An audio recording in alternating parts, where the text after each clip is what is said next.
Welcome to the Children's Tradition Podcast, where we introduce families to the poetic life. Hello, everyone. My name is Patrick Foss, here with my wife, Amanda Foss, and we're actually just honored and delighted to be able to be joined by two returning guests, that is. And first guest we have is Mr. Joshua Gibbs. He is the director of the Classical Teaching Institute, a speaker, author, and a consultant.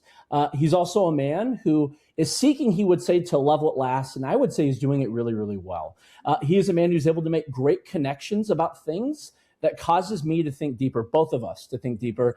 And I will also add, he knows how to make a very good salad. I just experienced that this past week. And so very, very talented at that. So Mr. Gibbs, welcome back. Honored to be here. Thanks, Patrick. Wonderful. We also have Trae Bailey.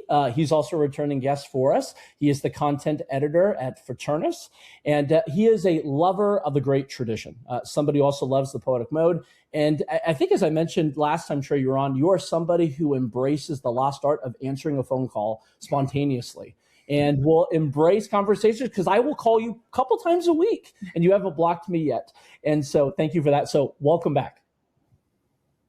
Thank you. It's my pleasure to be here. And when we were first talking about having this conversation, I said, I'll only do this if Joshua Gibbs agrees to join us. So Josh, it's good to see you again. Good to see you too, Trae. Yeah, it was nice. It was. I had to intimidate him. I was just with, as Josh could testify, I was just with him, and I had to corner him and say, please, please, and begging him. And so Josh was so kind enough to answer that plea. Very good. Well, thank you again, gentlemen, for being here again. We're grateful for it. I just want to hop straight into the conversation.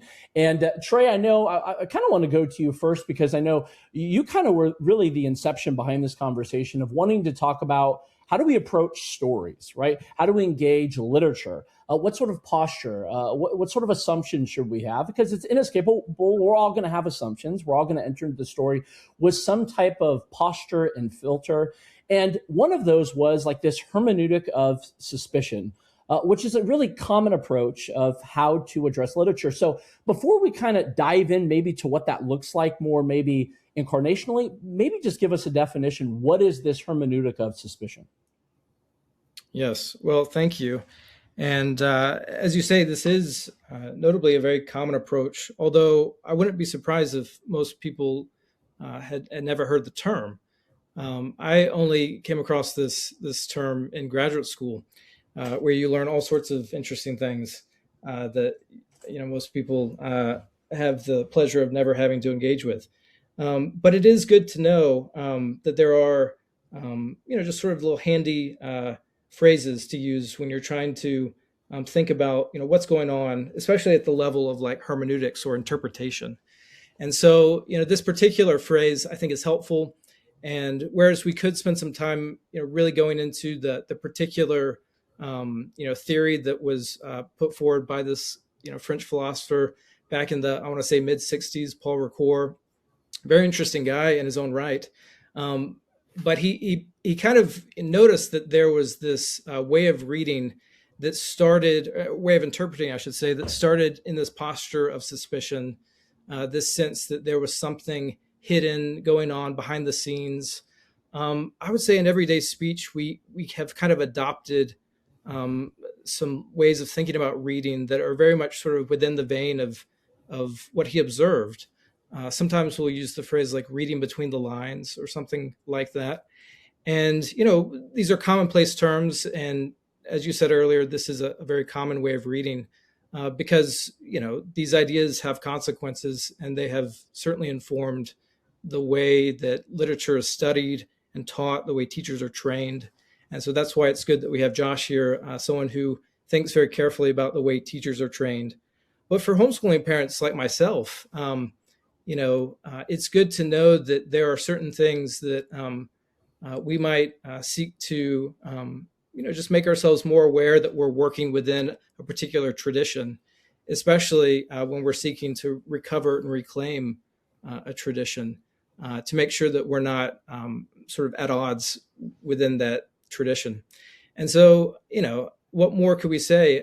Essentially, Ricoeur noticed that there was essentially what he called the three masters of suspicion, who were sort of putting forward this approach. And they are simply Marx and Freud. And then there was one other. Who was it? There were three of them. It'll come to me. Descartes? Yes. Well, was it? Well, he would certainly qualify. But nevertheless, it's sort of what spun out of that was a lot of like academic work, which again, most people are blessedly not having to sort of work through. But it's really taken over the academy, so to speak. And unfortunately, it's kind of trickled down into the way average people like myself think about reading. Josh, anything else you would maybe want to add to that with regard to maybe that term, hermeneutic of suspicion? Sure. I would say that the term hermeneutic of suspicion, or a posture of suspicion whenever you're sitting down to read, is justified in some circumstances, but not in others. And it depends on what you're sitting down to read. So the figures that were just named, especially Marx, were universally suspicious of all things, and might even go a step further and say that a state of permanent suspicion was justified, as opposed to a more common sense definition of suspicion, where you're suspicious of someone and you check them out and they pass muster, and then you're not suspicious of them anymore. Whereas what Marx is promoting is something that goes even beyond mere suspicion. It's kind of I don't know that you could call a state of permanent suspicion actual suspicion. Like given a fair definition of suspicion, you're not sure of something, and so you want to check. Marx posits this posture of reading where it is not ever really possible to lay aside your suspicion. And so a state of permanent suspicion, I don't think can legitimately be called suspicion. It has to be something. It has to be something more than suspicion, because I think a fair definition of suspicion can be, well, it posits suspicion as a thing that can be either justified or laid aside. But I would also say that if we want to think of something less than this state of permanent suspicion, that there's something less than that, which we could still call the hermeneutic of suspicion, where you treat all things as being equally suspicious at the outset. And there's no sort of benefit of the doubt that you're willing to grant anything, no matter how long it's lasted, no matter who's handed it to you and said this is trustworthy. And so you would be suspicious of, you would be no less suspicious of the new Odyssey movie as you would be Homer himself. You address all things with the same sort of skeptical, we'll see about that, no matter what venerable tradition is behind it. If it just came out or if it's 3,000 years old, you treat it the same. It has to prove itself to you, no matter how old it is, no matter how glorious it is. And so there's the hermeneutic of suspicion that I think Marx is engaged in that's never satisfied. But then there's also this lesser hermeneutic of suspicion where you treat all things the same, as though everything is out to get you until it proves otherwise. Mm-hmm. And I think that we could, I think that Marx's position ends up leads to this sort of lesser position that we're all, as Trae rightly noted, we're all sort of stuck in, even people that don't want to be stuck in the hermeneutic of suspicion. Yeah, that's it. Yes, and Nietzsche was the other one. It came to me. There we go. And so thinking about that higher level of academic work and criticism that people who desire to have PhDs tend to indulge in, puts people in this camp of seeing in everything that they read, or approaching everything they read. And of course, they use the language of text, and they think about, approaching the text and thinking about it through the lens of class struggle, with Marx, or some, desire, usually some sort of untoward desire from childhood or something with Freud. And then with Nietzsche, some sort of will to power, which for your average, K through 12 teacher who's not overeducated or undereducated and overtrained, or for your average homeschool parent, none of that matters to them at all. They don't care about any of that. But we have certainly been influenced by those philosophies. And I think it has certainly shaped the way the average reader approaches something that they read. And this is especially dangerous when it comes to stories, it would seem. Well, and I think what you guys are getting at, like you said, Trae, most homeschool parents might not have read a lot of those people that you guys are naming. And yet we are given this task of educating our children. And so necessarily we will have to adopt a posture towards literature because we are reading literature with our children. It's a given if you are teaching that you will have a posture. And yet those ideas, as you're pointing out, are in the air of our culture. I think more in the Toolshed and classes I've taught, I tend to focus more on Descartes and this idea of like that we have to doubt everything. The only way we could reach truth is through an assumption of doubt. We doubt, we question. And that is how we will arrive at truth. And yet, these are all coming at kind of the same thing from different angles. This idea that this skeptical look, this fear, this concern to not trust. And I like what you guys are pointing out, though, that the issue is not that we shouldn't be suspicious of some things, right? The book that got published last year, a homeschool mom should absolutely be suspicious about. So I think I would love for you guys to maybe elaborate on the aspect of tradition and maybe what we would call classic literature and how we would take what the posture difference we're encouraging is towards that kind of literature that has stood the test of time compared to, like Josh said, the blockbuster coming out this year or the book that was published last year, that we, within how we are framing this discussion, those are not the same thing. And we want to approach them differently. All right. Well, I would yield, the floor immediately to Josh, and then if I could pick up at some point and just sort of provide my own story as a recovering, let's say, very suspicious, guardian of everything that comes into my house. I totally get where people are coming from, but there is, ironically, sort of a distrust that's built into that. When one is seeking to enter into a tradition, it seems to me, and this is what any good student does, you have to first attend in a posture that you trust what you're going to receive. Like it's this habit of attention and receptivity. And I think Josh would have some beautiful things to say about that. Well, yeah, I agree that the sort of posture you take toward anything needs to be informed by a good deal of common sense.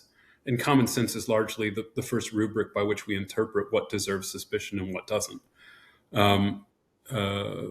So, you get robbed and you call 911 and 10 minutes later the police show up.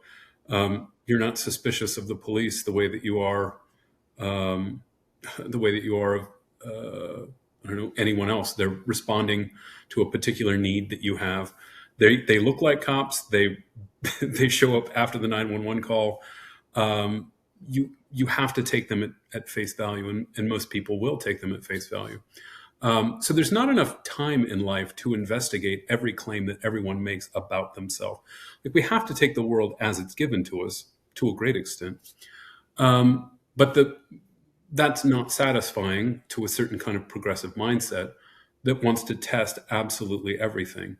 That assumes that appearances are deceptive. You can't judge a book by its cover, and that this perspective sort of flattens out the entire world and reduces the world all to this same sort of phenomenon. Everything is judged more or less in the same way. But that's not how we live our lives. We live our lives judging things and taking things as they appear, not doubtful that they are what they appear to be. There's something weird that happens to people when they pick up a book, where all of a sudden they start doubting that the book is what it purports to be, especially an old book. Common sense suggests that you can trust something that's been around for a very long time, which everyone speaks well of. But that uniquely modern mindset wants to flatten out all literature. It wants to flatten out all texts, all experiences, all people, and say that the individual has to uniquely, individually judge every last thing and determine what passes muster, as opposed to assuming that things that are old and venerable have earned their position, their cultural position, through a very difficult vetting process, and that you would do well to trust that vetting process, unless you're given some kind of overwhelming evidence to the contrary, as opposed to new things that aren't trustworthy. Like, you trust your friends because you know them. You don't trust strangers because you don't know them. And on a cultural level, I think there are some things that we know and ought to treat as friends. I think Milton's Paradise Lost is a friend of society. El Greco is a friend of Western civilization. These are the long-term friends of Western civilization. And so you ought to trust them the same way that you trust your friends. Whereas something new comes along, it's unproven, it's untrustworthy. It's someone knocking at your door. You don't know them. And so a certain level of suspicion is entirely justified. So I would encourage people, when you're evaluating, whether it's movies or books or novels or ideas or churches or whatever it is, to allow common sense to do a lot of the heavy lifting of what's worthy of your trust and what's not, and to judge cultural artifacts the same way that you judge people. If you grant your friends a kind of pass that you trust what they say, you don't think they're trying to take you in and deceive you, then neither should you treat cultural artifacts that are the friends of civilization that way. Whereas new people prove themselves.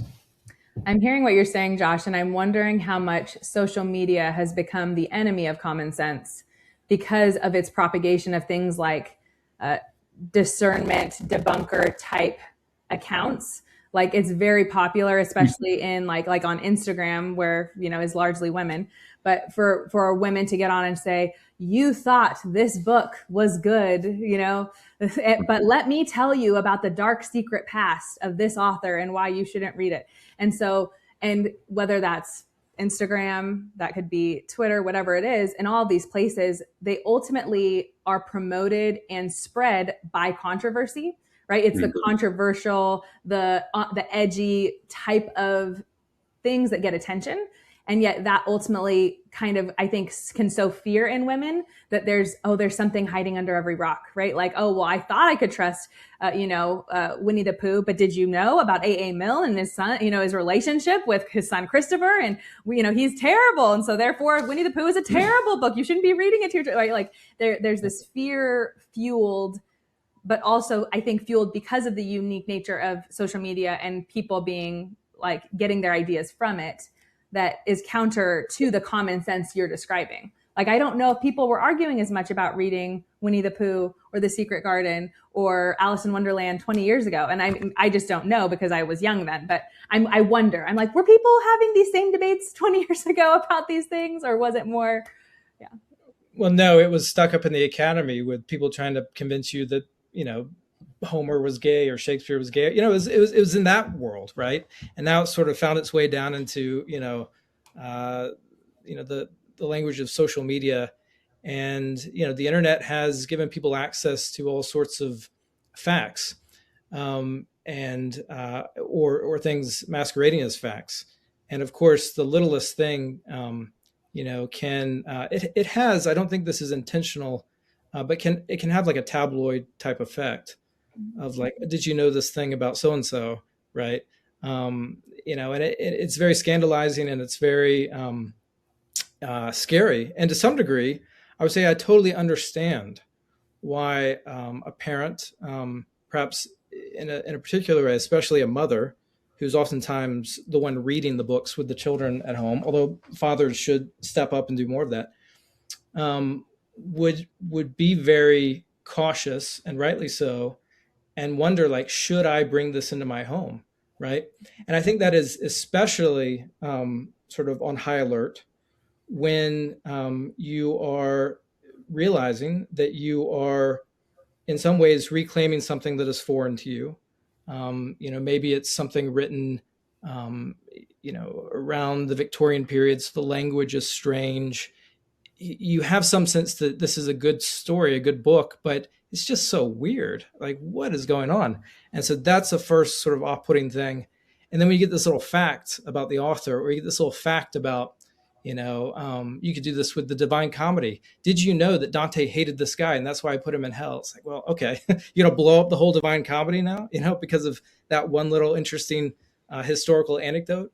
But when you are at the intersection of so many heavy responsibilities, and you're in so many ways isolated from perhaps other people, especially older people who have read these books with their children, right? I get it why you're very cautious and could be very easily persuaded that we should toss out all this old stuff because, or some of these books because of this, that, or the other thing about the author, his life, some anecdote from his, from his history. And it can very quickly become this puritanical witch hunt or this search for only the purest story, from the purest author, and as it turns out, everybody fails the litmus test, right? Even the Psalms, like King David, well, he's out. Did you know what King David did? Right? Doesn't pass the test. I want to go back to this idea, because kind of where my mind went, along similar lines to you, Josh, this idea of when you sort of reduce these stories to this, no matter what time period or era it came out, that it has to almost go through this test of you, this prism of you, it's really, you treat everything with this type of egalitarian mindset. You actually then nullify hierarchy. Right. It's completely gone at that point. And then fundamentally, you become a magistrate. You become the authority on which it stands. And it seems even by doing that, it erodes any type of receptive posture to the thing you're trying to engage with, because now it seems like there's this tense of friction. I'm entering into a story like almost like I'm a boxer, that I have to sort of punch the things out of it so I'm not infiltrated by its potential poison, or the illnesses it possesses. And so I have to sort of remove those, or I'm already there like Edward Scissorhands, ready to cut things off to make sure it doesn't infiltrate me. So it seems like it creates this relationship that from the get-go, to if I was approaching the comedy or Paradise Lost that way, it's adversarial, it would seem to me. And so what happens to a story then? The question I really want to ask you guys, what happens to a story when we have that posture, and what happens to us when we have that type of posture, when we approach a story that way, in terms of this reductionism to a test, and maybe even reducing it specifically to maybe a single theme or a worldview of the author or the premise? Yeah, reducing something to its philosophical assertions is probably one of the most common ways in which Christians have been taught for quite some time to do analysis. And in this way, we treat a story as a kind of that all the aesthetics of a story, or even the details and the nuance and the plot and the characters, everything about it, is just this husk that has to be peeled away to get to this kernel of truth that's inside of it. And what good analysis does in this schema is it peels back layers of the husk until you get to the essence of the thing. But the essence of the thing is this philosophical assertion. And while I would agree that a healthy mind wants to see beyond the surface of things, I think that all healthy minds see the appearance and want to get to the essence of it. I think that the worldview analyst does this in a very destructive sort of way. So if we all acknowledge that healthy minds want to see beyond appearances, they're not content with appearances, they want to get to the heart of the matter. Healthy minds understand that what's the verse? It's the glory of God to conceal a matter, and the glory of kings to search it out. Yeah, 25. Mm-hmm. What a king wants to do, what the kingly and queenly aspect of every human soul wants to do, is search out a matter. And because everybody has that kingly or queenly quality, we want to search it out. But that's very different than peeling back, than treating most of a story, most of a painting, most of a work of art as just exterior husk that can be boiled down to some sort of truth proposition. That's not actually getting to the heart of the thing. And so a discussion of how you actually get to the heart of a thing is a much different conversation. But I would at least assert right now that while I understand that human inclination to want to get to the heart of a thing, stripping it down to its core truth proposition is not actually getting to the heart of a thing. I'm thinking of like the La Pieta where Mary is holding Christ. And if we tried to boil that down to a philosophical principle, like we would, I think most people could understand why trying to take that type of art and boil it down to this is just the idea it's capturing, that you're not actually showing forth the glory of that piece of art anymore. And yet with stories, I wonder if how much of it is just that we don't think of stories as art, as an object, right? Like, is that Aristotle's Poetics with that stories are an object of art, that you have to have the whole in view before you can understand it properly, which is also why you have to have gotten to the end of the book before you could even do that, having gone into the beam, so to speak, to use C.S. Lewis's Meditations in a Toolshed analogy. Like, you have to go into the beam of the story fully only to be able to come out of the beam and properly analyze it. But part of being in that beam was that you had to have actually read the whole story. You can't, and if you read it skeptically from the beginning, then you didn't get to experience that object of art as in its wholeness and in its richness of what it's supposed to be. And aren't we talking about, I think, time-tested stories? We're not just talking about any stories. We're not talking about like the modern equivalent, the novel stories that are brand new. And so if we're going with that premise and that assumption, whether you're talking about the great books on one end or even the good books, we can even take those. These are time-tested. And if time is an editor, time is a type of filter, then it seems they're above your type of accusation or investigation. And it almost seems like the premise needs to be flipped. Instead of you standing over them to test and to critique them, time has told you that they actually are your critic. You're actually to be evaluated and judged by them. And it seems like for us as moderns, though, because of this whole idea of self-authenticity, self-expression, self-discovery, all of this, we've so psychologized ourselves that because I'm the master of the self, I'm deciding, I'm trying to conform reality to me rather than I conform to this area and this pattern of reality. To me, the posture has to really flip here. And if I was to go approach Paradise Lost specifically and say, well, let me give you a critique, Milton's above my critique. Milton is to critique me. I'm to stand under Milton, and I'm just to receive that type of evaluation rather than the latter. And so it just seems like there needs to be a change here. Even asking the question of, let me give you a review, seems off to me. It just seems off, and it seems like it needs to be changed. No, he needs to review you first. Yeah.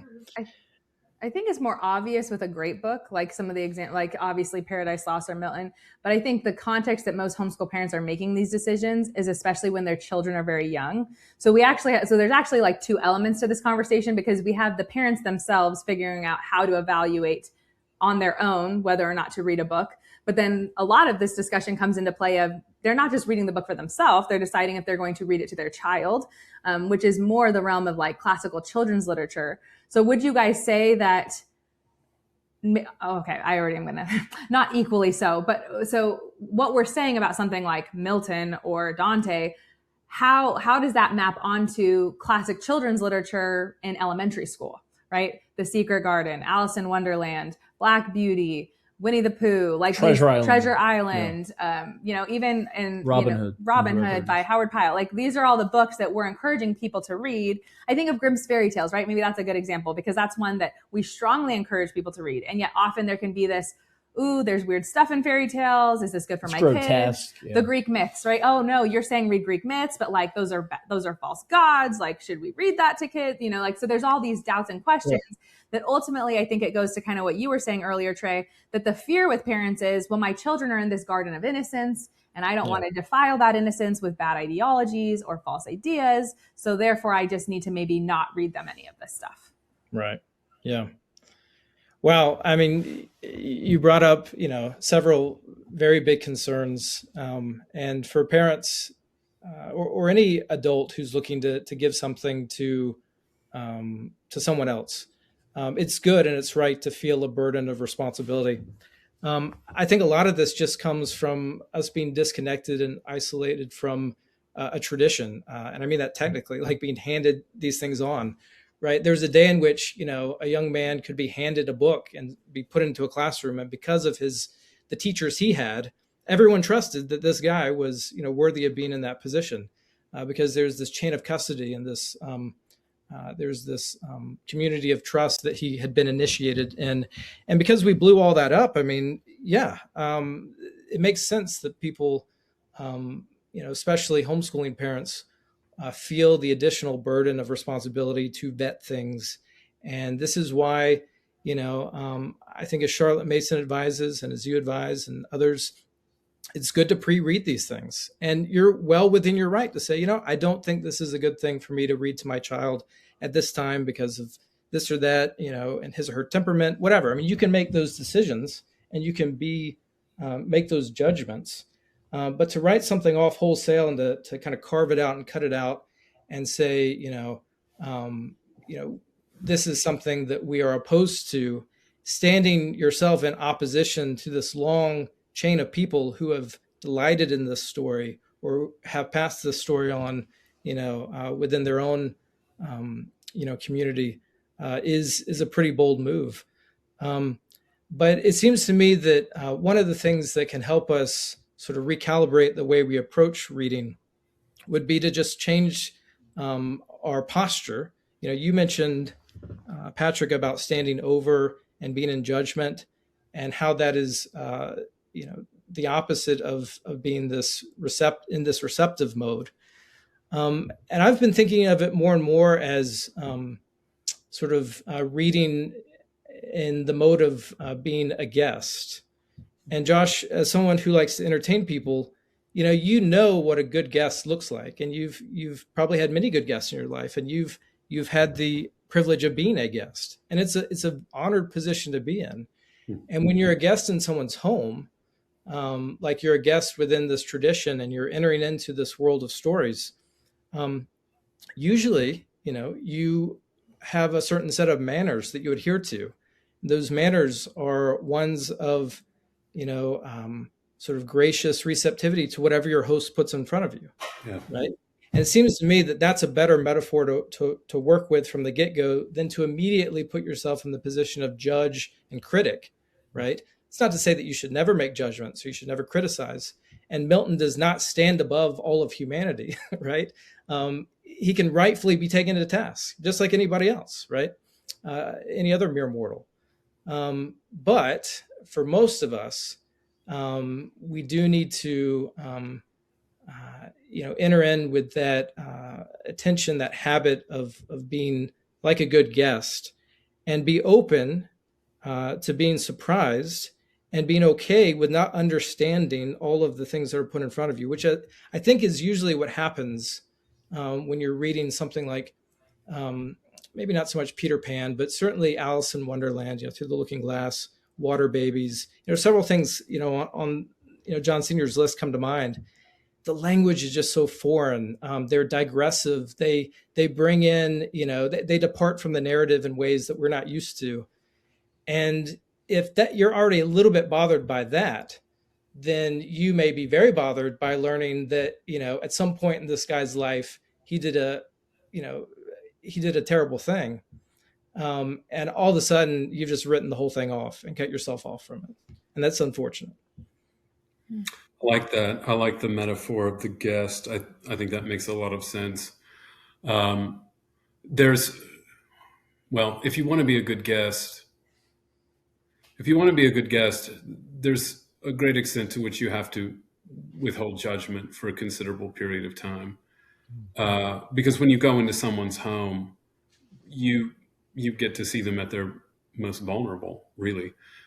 Because when someone's in their home, they're behaving in a kind of unguarded, normal way that's very different than the way that anyone ought to behave in public. You have your public person and your private person.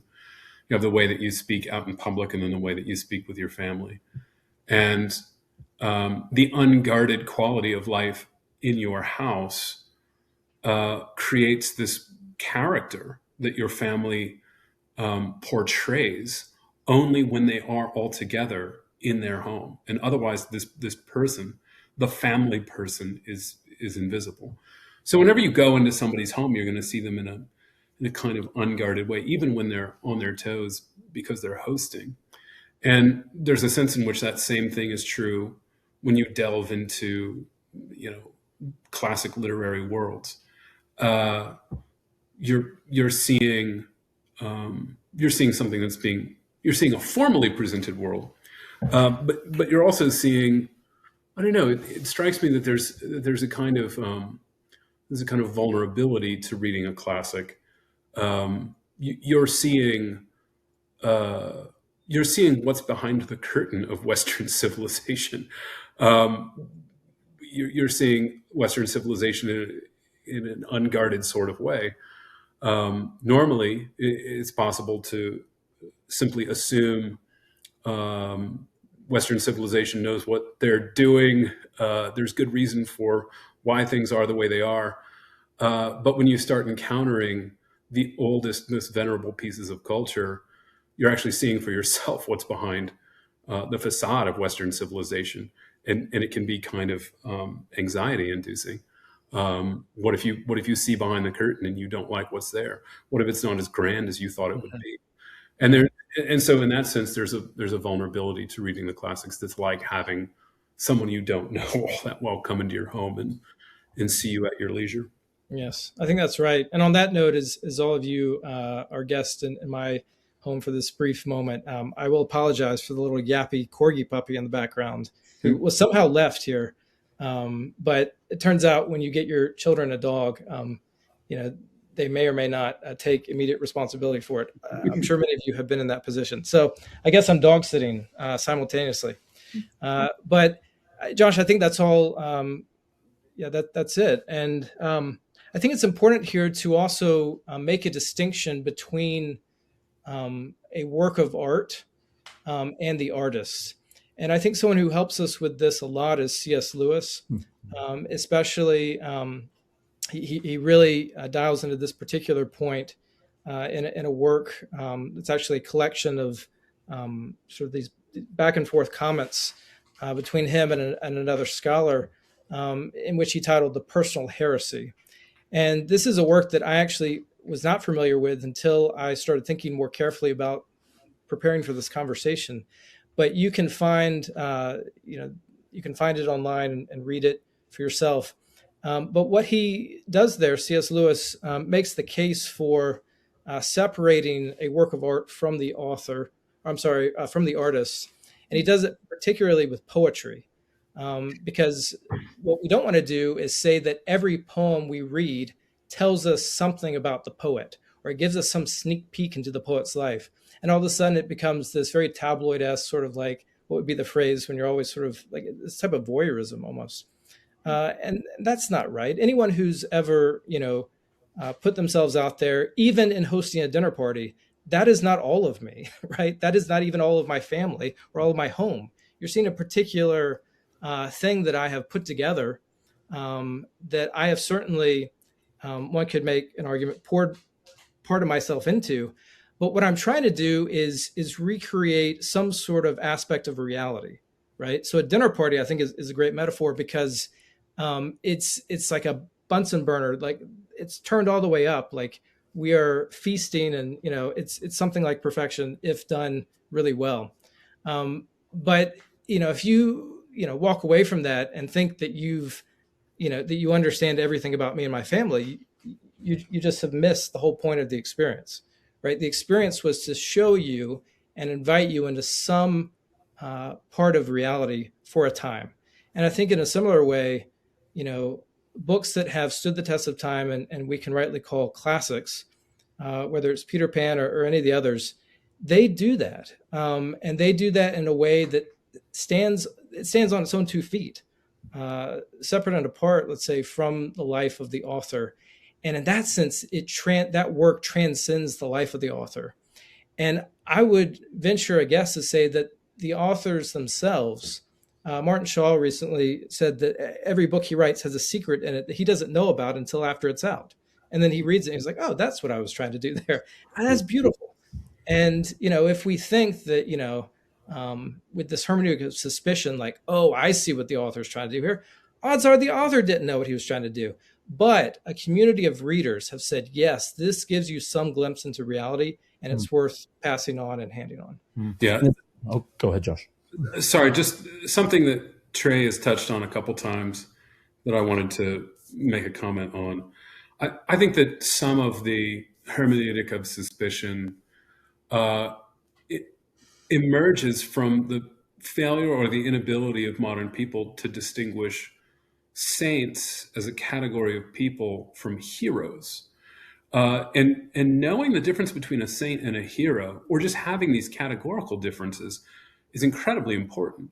So a saint is somebody who, by the time of their death, maybe not long before their death, but by the time of their death, is living in an exemplary way.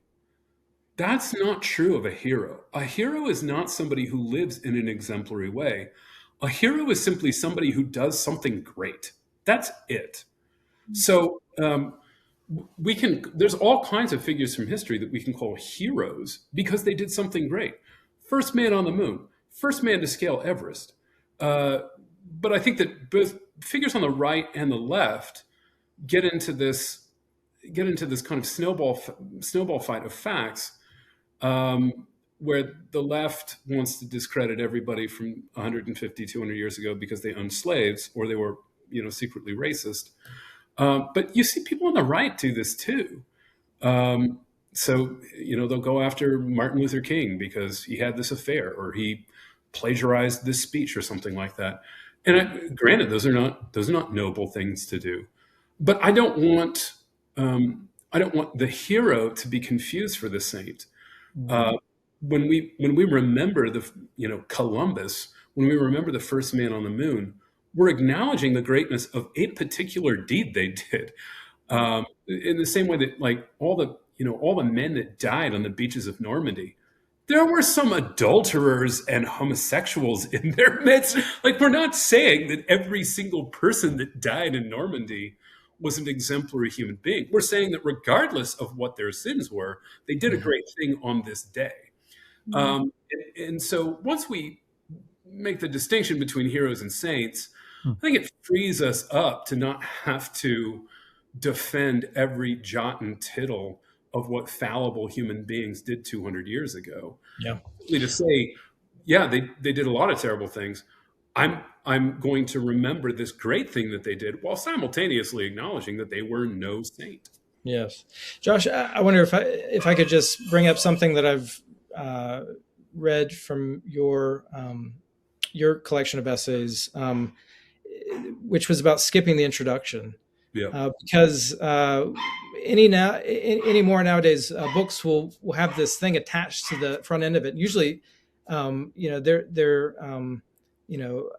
there's this pressure to feel like you have to read it because it's called an introduction. So you feel like, well, if I'm going to get to know this book, right. But usually it gets into these sort of, very personal biographical details that immediately set you in a particular relationship to the thing you're about to read, which is a relationship with the author and not the work of art. Right. Could you say a little bit more about that? Yeah. So especially when you're sitting down to read a classic, almost all classics, Penguin Classics, Oxford University, have an introduction in the front.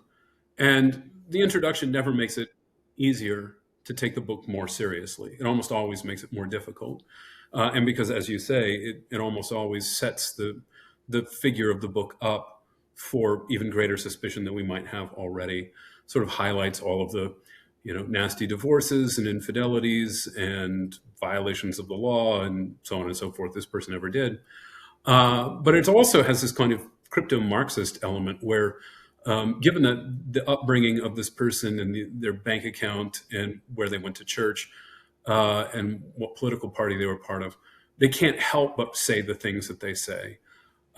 So everybody's work is just a kind of automatic materialistic outpouring of whatever was put into them. And thus, of course, Jane Austen's going to care too much about money. Her characters care about money because she cared about money. And Milton's going to argue this way or his whole story is going to bend towards his political purposes, and everything's just a hidden form of political tract. And I would say that 9 times out of 10, or north of that, the introduction is not necessary to read. And Trae, I think you're absolutely right. So many people feel obligated to read the introduction because they think, well, that's just what real adults do. In the same way they read the placard next to the painting in the museum, and they eat all of their bread crusts, even though it's the nastiest part, because, well, that's just what it means to be a man. Don't skip the introduction, even though it's really boring and lame. Take your medicine. And, I don't know, well, as they say, I don't know who needs to hear this, but you don't have to read the introduction to be a real man. You can totally skip it. Well, can you imagine, Josh, just to go back to the metaphor of the dinner party, you invite all these guests over, and they decide to attend your dinner party because you have, your dinner parties have a reputation of being, worth attending. And somebody decides that they're going to sit on your front stoop and tell everybody all the things they need to know about you before you go to the dinner party. Nobody would like that. Nobody would like that. I tried to do that last week, and Josh shut me down. So we don't need your introduction. So did you know? That's a great metaphor. I love it, Trae. Before everybody comes in, people are like, he got drunk 2 weeks ago. Just right. You should know that. You should have gave us some disclaimers before we walked in on the door. Right. I'm just loving so much of what you guys are saying, because I think this is going to really help people clarify. It's almost like the introduction needs to not be that introduction written at the beginning of the book. That's written by, the skeptical, like, here's all the things the author did, but the introduction should come through people. And so ultimately we want these introductions to be, I think whether it's a Charlotte Mason mom might be, have the allegation that she's too focused on Charlotte Mason, or maybe we might get, oh, you guys just only want to talk about John Sr. and James Taylor.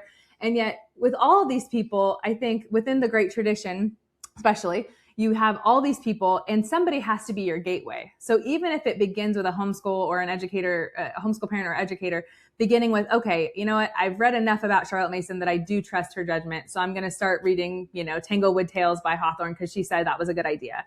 Or John Sr., seems like a really wise guy, and he's, he has that good books list. And so almost entrusting in some sense myself to John Sr., I will trust his list, even though I don't understand why Alice in Wonderland is on that list or whatever it might be. And while we don't want to stick with forever with only one person, it might be the best place to start for people to begin with. Find somebody in this classical world that you can trust and start there with the books that they can say, hey, Secret Garden, incredible book. Read it with your child, with your children, or whatever it might be. And that more humane introduction through people who already love the thing. We talk a lot about that with Augustine, right? You can't even know something if you don't love it. And so the best introduction to any book is to talk to a person who loves that book and who could commend that book on the principle of, this is worthy of your love, worthy of your attention and time. That seems very practical as a place to begin with all of this. Yeah. I think that's exactly it. And, in so much as, what was I going to say here? It is an act of trust, and that doesn't mean that you completely shut off, any sort of ability, especially as a parent, to make decisions about, I don't think this is the right time to read this particular story. Sure. Totally fair to make that judgment. But what it does is it allows you to be in that posture of receptivity. And then you start to understand. And actually, I learned something recently about that word understand. It means more to be like among something, or to be sort of within it. And it's something way more than just like standing under it. It's actually more integrated. And that then allows you to have something to say sort of in the spirit of a conversation, which at its best is turning towards truth, right? And I think if you enter into a encounter with a story with that in mind, you can sort of set aside any feeling that you need to control the whole thing and explain the whole thing, especially to your children, because they actually don't care about all of that. Like, that's only going through your head, right? They just want to watch you and like see like if you're having a good time. That's so right. true. Like, are you laughing at the parts that are funny? They don't know that it's funny until they see you laugh at it, and then they're like, oh yeah, that's funny. And I get when like we're trying to read something older and you feel like, well, shoot, now I need to be able to turn to the child and say, and this is what this means, or this is why the story is doing this thing, and it moves too quickly away from an encounter with a thing, and it turns into a dissection of the thing, and then we wonder, like, why isn't this story like, why isn't it alive and sort of making a difference in our life? Well, it's because you killed it. You killed it right off the bat, as it were. And so, I guess what I would want to encourage parents to do in particular, because I know your show is particularly geared towards parents, is, just understand that it's good to have a desire to protect your children and give them good things. But like, I'm pretty sure the prodigal son had like the most dialed in like homeschool program on the block, right? Like, you just can't control everything to the nth degree to get like, if this and that, it's not that logical. Yeah. Adam still disobeyed and he was in the garden. Well, there it was. Yeah, exactly. And so this is a very old story, as it turns out. And that should give you some relief to say, okay, yeah, this is kind of a weird story. And maybe water babies isn't the thing we can read right now, because I'm just not feeling it. That's okay. What I discovered is the more you read, the more you sort of immerse yourself in words and in images and in stories. And then you pick up that book, a year or two down the road, and you're like, okay, I see what's going on here. I can enter into this. You might not be able to do that the first time. And, Josh is someone who has direct experience with reading things for the first time in front of students. And if he can do that in a school setting, you can do it at home, and it'll be okay. The kids will be okay, as they say.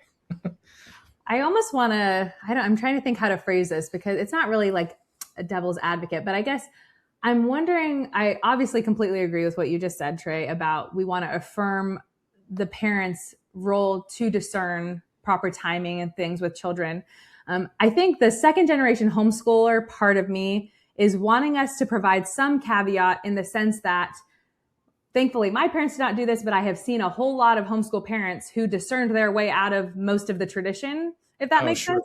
Like, who ultimately, they discerned their way out of ever reading myths, who discerned their way out of ever reading fairy tales because they're bad. Like, ultimately, I guess, what would we say to the parents who might be so much in discernment mode that they ultimately are going to, like, are in danger of keeping their children from this rich literary tradition that is, we would argue, so good for their soul and good for their education in general? Mm-hmm. Well, I mean, that would be a just a full cutting oneself off from something versus delaying something, or understanding the fittingness of the Greeks had this difference in time between Kairos and what was the other one? The more Chronos. So what time it is, and then like, what is it time for, right? And I guess what I want to try to do is say that parents especially can make decisions about, is it time for this story right now? But what I think would be unfortunate to do is say it's never time for this story, or at a larger scale, it's never time for mythology, or it's never time for fairy tales, or it's never time. Well, that seems foolhardy, right? Just to completely cut that out, root and stem. But I don't know, maybe Josh has something to say about that in more detail.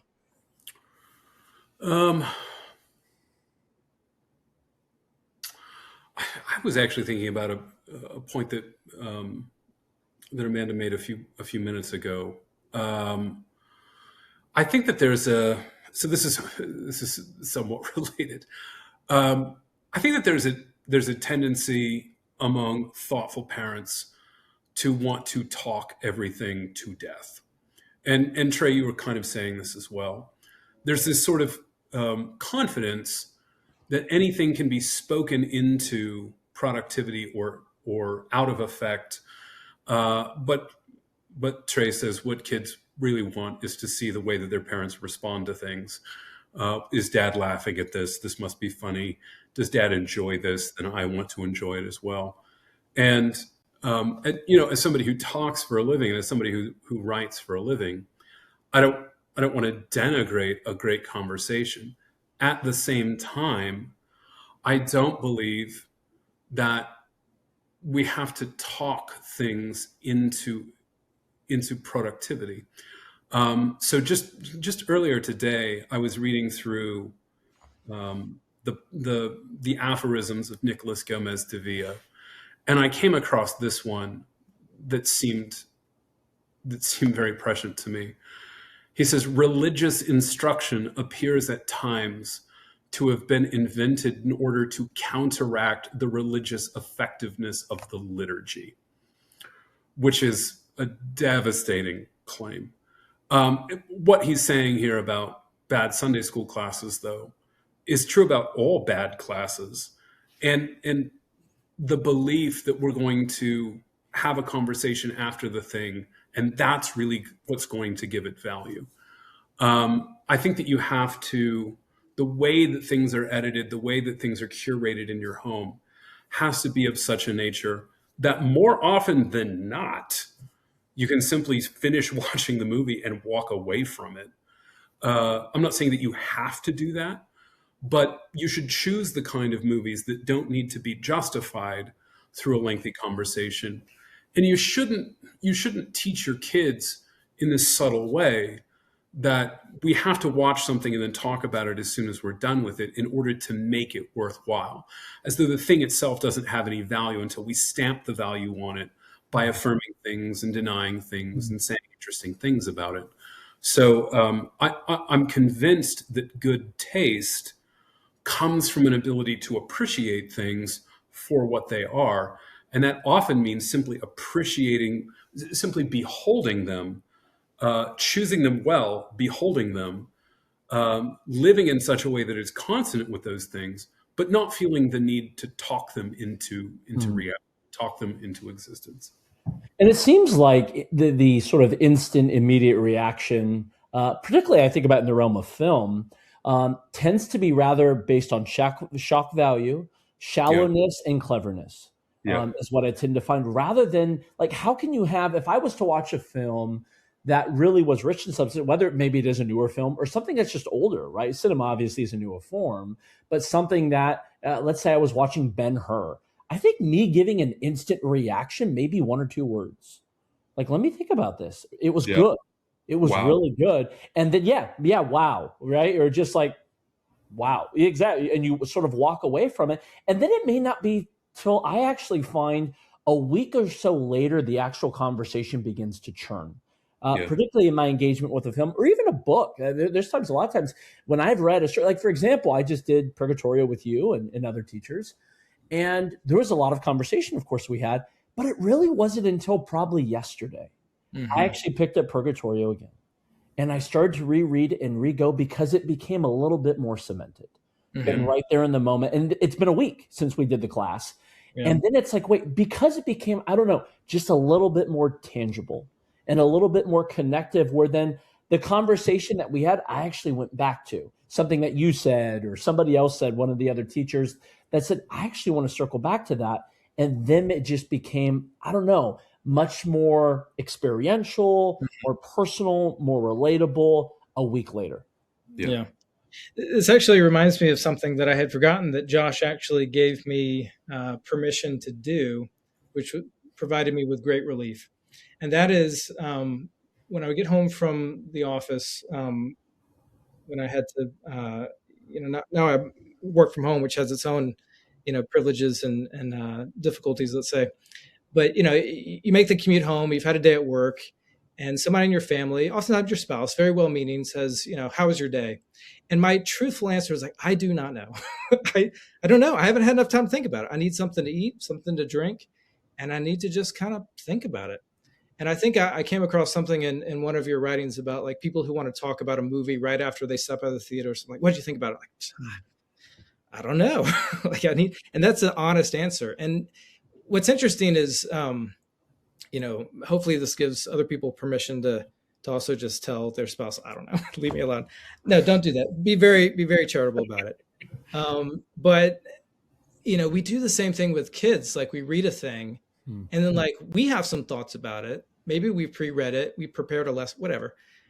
And we want them immediately to say something about it. Nobody likes that. It's so true. It's a miserable position to be in. Boys especially. Boys are looking for the door. They're like, how can I get out of this thing that we got to talk about? Odds are, though, if you hit him up, a few days later, he'll probably bring it up himself. That's usually how it goes. You're like, oh, I had no idea you were even paying attention. Right. That's so true. Well, we've talked about, generally speaking, I've gone to, this just really makes me think of C.S. Lewis in Experiment and Criticism. I think it's chapter 3 where he talks about, particularly in the realm of art, images, pictures, and all of that, surrender first before you actually give any type of conclusion. And before you can give any type of determination, there has to be a degree of surrender. And it seems like this is really what we're saying in terms of, again, time-tested things, whether it's music, whether it's images, paintings, poetry, literature, stories, whatever it may be. This posture of surrender, being a guest, receiving it like a meal, seems to be the general posture. So how do we, I think, to maybe get just, if we could think of a couple suggestions here. Let's say you're that parent that is just that hyper analytical, right, didactic, dialectical person who approaches it in that sort of critique first, then I'll decide if even I want to receive it or not. But they recognize the deficiency of that. And they recognize they want to get more to that kind of, again, surrender, receptive posture. What are some ways that they can just cultivate in their own life to begin to change that mentality? Well, I'd like to give Josh the last word here. So just reflecting on some of the mistakes I've made, I'm the type of person who, in a spirit of idealism, will say, we will only, allow these books in our home, and we will only, everything, use the word curated. Everything's like perfectly dialed in. But what you can do oftentimes is you can be so desperate to have the right collection that you actually never read any of it. You actually never, because you're always sort of waiting for like the perfect setup and the perfect, book for the perfect time. And that's just not life. And so my wife, God bless her, just started in on it. She was like, we're doing it. And a lot of this came down to saying, you know what, we're getting, you didn't pay me to say this, but we're starting the children's tradition, and we're starting it on this day. And she just started, she likes her checklist, and she just started reading it. Now, in the act of reading, she just fell in love with it, right? Because she just received it, right? And then she's talking to me about it, and she's, sort of entering into this whole world that I had just kind of like curated as like a book hoarder. I won't show you the pile here, but, I had all these books on the shelf. And finally, when we got the curriculum, we were looking through the list, like, we have all these things. She's like, let's start. So it's really just a matter of just putting your hand to the plow, so to speak, and just beginning. And if you're waiting for the perfect setup and trying to dial in the perfect lesson plan, odds are it's just going to flop anyways, because you're too precious about it.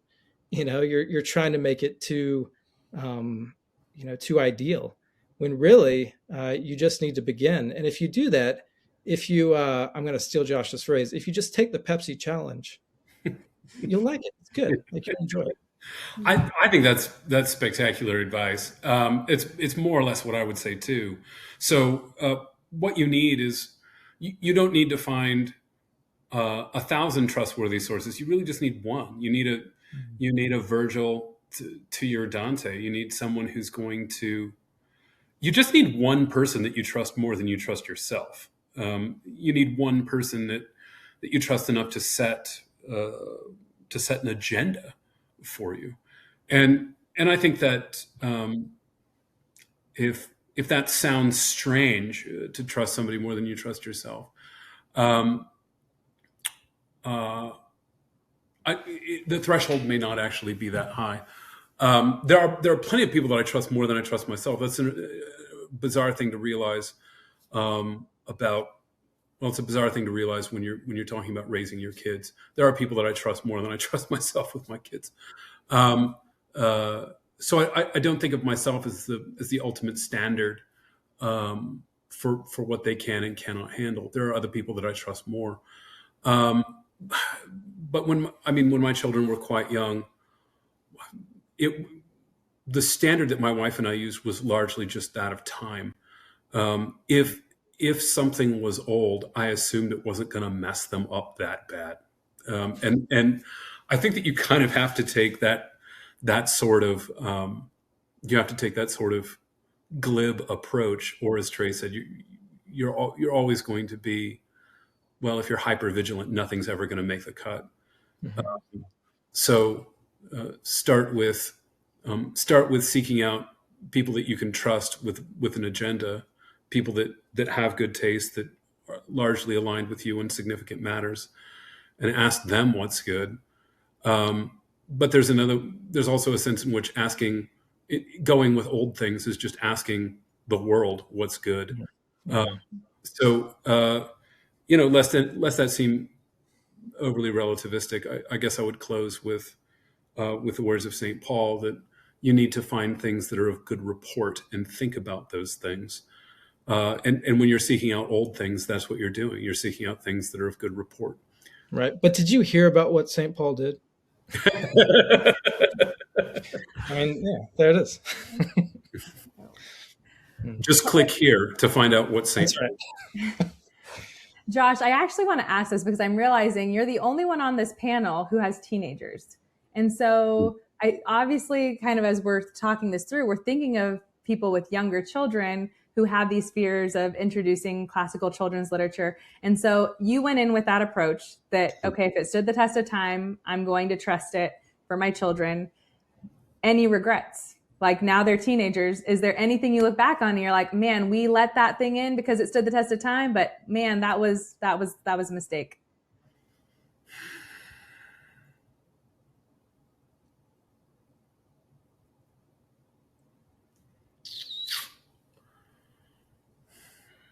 None come to mind.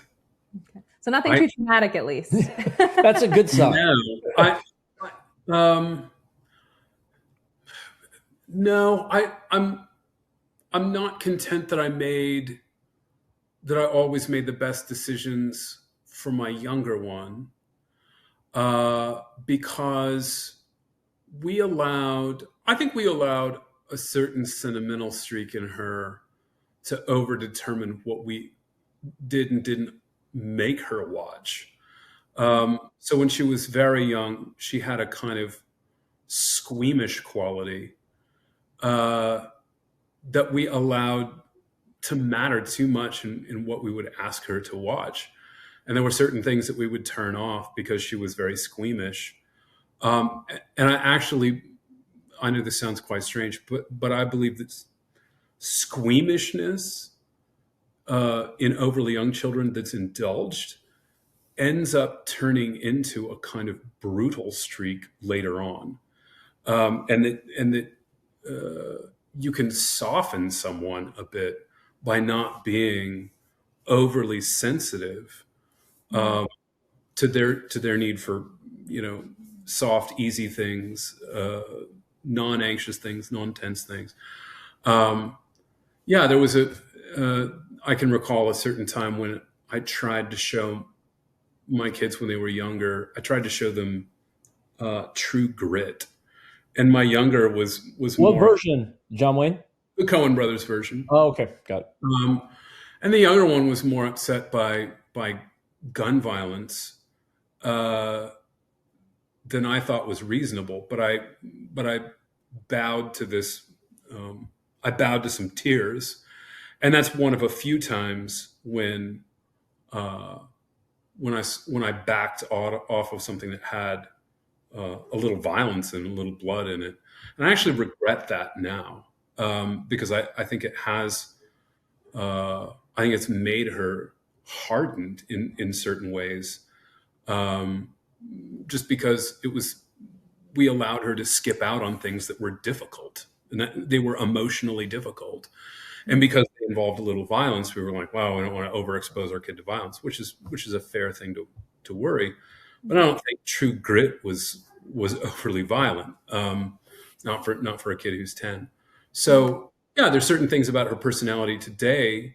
She has certain tendencies towards like a kind of suddenness or a brusqueness that I think would have been worn away if we hadn't been so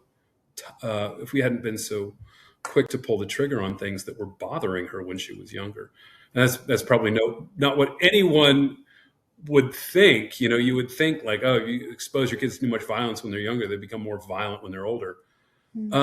That's not necessarily the case with my youngest. And so that might be the one regret that I have in terms of how her mother and I curated her tastes. We're going to get a bunch of messages this weekend from families saying we showed our kids True Grit, and they did our home fiction for kindergartners or Get Out. Quentin Tarantino. No, I know we're in overtime, and Patrick's trying to wrap us up, and I'm actually just so grateful that you mentioned that, because that's a huge pushback I have heard with fairy tales and myths, right? They're so violent, right? The witch hacks the sister, cuts her head off. And yes, like the fear of this is going to scare my children. And I come from a family background that is kind of, to use your phrase, that more like common sense approach about things with, again, we're not talking about showing horror films to children, right? We're talking about like fairy tales that have been handed down for hundreds of years that children would have heard in any time and place historically. And we're saying you should also read those to your kids. And yet, so there was, I think, a type of almost like exposure therapy, kind of like you're describing, of like a willingness to say, even to the 6 or 7-year-old, hey, you can handle this. You're fine. Like, look me in the eye. You're fine. Yeah. And it has produced a kind of grit to your point in me and in our children, as we've taken the same approach, that there's a lack of preciousness in the sense of, like they're not precious about their feelings when it comes to things. They're pretty brave. And I don't think that was even so much of an intentional thing, so much as, well, we trusted this tradition where we read fairy tales and we read things that sometimes have these scary components. And I trusted him sometimes where he would show, again, we're talking about 10 and below, so nothing too crazy, but things that maybe I was like, oh, that seems a little scary. And he's like, they're fine. And so I had to trust him on that. And yet I see kind of what you're saying of that positive fruit of bravery and lack of sensitivity. So only tangentially related, but I would say the same thing is true. The same thing that's true of violence in fairy tales is I think is true of nudity in art. Like the sort of person who's afraid that Botticelli's Birth of Venus is going to induce their teenage children to lust. I don't think that they understand where lust comes from. So this is kind of like a men versus women thing. Of all the people that I've ever encountered as a teacher who thought that the Birth of Venus was going to make teenage sons lust, they were all women. No man thinks that. Men know that that's not how it works. So I would actually say to the contrary, that in the same way that being less indulgent of my daughter's feelings when she was younger might have curbed some violent or more brutal tendencies in her personality that I see when she's older. Yeah. I actually think that nudity in art is the way around things like gender dysphoria. It's the way around addiction to pornography. And Josh, you have an article on this, I believe, right? Don't you have something that you wrote something on? Isn't it? I think with Film Fisher, there's an old article of yours. Man, that was a long time ago. But I think it was 2018 you wrote it. Okay. We can share share that unless you retract it. No, I remember the article well. We can share that in the notes. Yeah. We can find it, Trae. We've got a great essay coming out in the next issue of Sword and Spade on that very same thing. But I'm reminded of the fact that God practically starts the Bible out with a naked woman. I mean, at least that's the first sort of climactic event of the whole story, right? I mean, so and there it is. Certainly. It's all in there. So this may be another podcast, but the other thing we're working up against, other than this very sort of modern posture of perpetual suspicion, or at least applied suspicion, is this spirit of Puritanism. But that's probably for another show. That means we're just going to have to do a part 2 sometime. And so there you go. Well, guys, this truly has been a delight and encouraging, informative, kind of all the above in a good way. And so thank you so much just for the generosity of your time, guys, just to come in. We really are grateful. Before I let you guys go, anything you want to plug? Trae, I can start with you. Anything with Fraternis you'd like to plug? Well, I certainly would like to encourage men, fathers in particular, but really God is calling all men, in so much as we are brothers in Christ, to become fathers. St. Paul, talks a lot about the fact that older men are to be spiritual fathers. So all men are called to fatherhood, and Fraternis, that's what we're all about. And so if you're interested in looking into what we're doing there, fraternis.org. And our quarterly journal, Sword and Spade, is something that I really enjoy putting together. We bring in a lot of great authors. Josh has written for the magazine a couple of times, and it's something that I think, I know it's been meaningful in my life, and it certainly helped me change the way I am raising my children. So I hope it has a positive influence on others as well. Wonderful. Thank you for that. Josh, how about you? Anything with the Classical Teaching Institute coming up? Gibbs Classical, I would point everybody to gibbsclassical.com. I'm wrapping up right now my spring class, which is the Odyssey for Beginners. Next year, I'll be teaching 2 classes on St. Augustine. I'll be teaching the Confessions in the fall, and I'll be teaching City of God in the spring. And so if you have a child who's 14, 15 and up, and you want to enroll them in a year of Augustine, jump on the mailing list, and I'll let you know as soon as those classes are open for registration. Fantastic. Well, I'll make sure to put all that in the show notes so our audience and all that can see it. Again, thank you guys so much for your time. We so appreciate it. To our audience, we'll see you next time.